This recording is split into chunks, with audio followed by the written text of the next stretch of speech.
जय हरी मंडळी. आज बायगाव ते पैठण ही नाथ महाराजांची पायी दिंडी सोहळा निघाली असताना नारळ फोडण्यात आली आहे.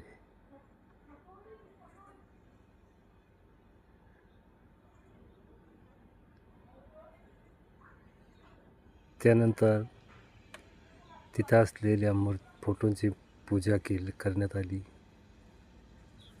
नंतर हे सर्व भजनी गुणवान भजनी मंडळ,